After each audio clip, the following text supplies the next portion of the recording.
When people meet each other, they meet each other with condolences. The first question they asked is not who died, but who survived. Loay Elmagri began to panic when he didn't hear back from his relatives in Derna, Libya.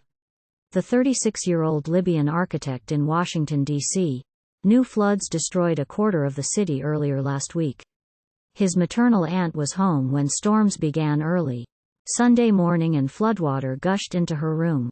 The water levels began to rapidly rise, at one point with her head hitting the ceiling, before she was pulled out of a window. An elderly woman in her early 80s, she told Elmagri that once she was rescued from the home, she had no choice but to walk. She traveled for miles, barefoot in the mud, looking for shelter. Random people on the street gave her towels for warmth. While Elmagri's family survived, he said, they were among the lucky ones.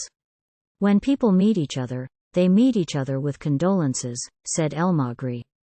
The first question they asked is not who died, but who survived. Over the last month, 2 natural disasters struck Libya and Morocco, killing thousands. In Libya, nearly 20,000 people are feared dead after torrents of water ripped through the eastern part of the country last week. Heavy rain caused by Tropical Storm Daniel overtook 2 dams, causing them to collapse, sending huge waves of water and sweeping out entire neighborhoods into the Mediterranean Sea. In nearby Morocco, more than 2,900 people were killed and tens of thousands more are homeless after a 6.8 earthquake struck the country on September 8, wiping out rural towns in the southwest. Both North African countries are reeling from the natural disasters, pleading for international aid and search and rescue teams as the number of dead continues to rise. Across the globe, families in the U.S. are frantically trying to reach their relatives and loved ones in hopes that they have survived. Johar Ali, a Libyan journalist from Derna, currently based in Istanbul, told HuffPost that dozens of bodies are being found daily.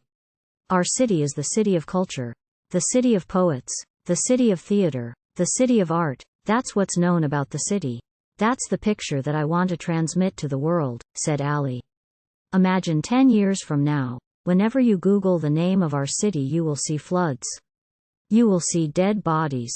Ali's brother and his sons, age 9 and 10, ventured into the city to see the damage and instead found themselves covering corpses with whatever sheets they could find.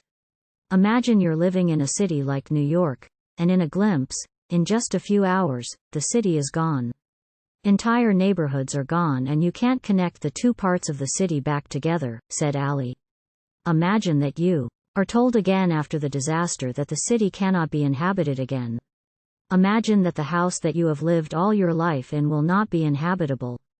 President Joe Biden sent his deepest condolences in a statement on Tuesday, noting that the U.S. was sending emergency relief to the country. We join the Libyan people in grieving the loss of too many lives cut short, and send our hope to all those missing loved ones, said Biden. Kieran Donnelly, Senior Vice President for Crisis Response Recovery and Developments at the International Rescue Committee, told HuffPost that the challenges to relief efforts are compounded by Libya's poor infrastructure, political instability and rapid climate change. It's really important to look past the numbers.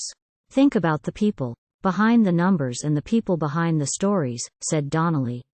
Every one of those individuals affected behind those numbers of 34,000 people displaced and 5,000 people who've been killed, at least. Those are family members who are grieving.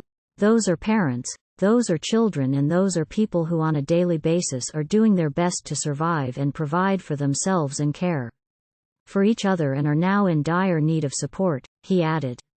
Meanwhile, in Morocco, dozens of countries have offered assistance, including the U.S., but the Moroccan government has been slow to allow international aid to enter the country.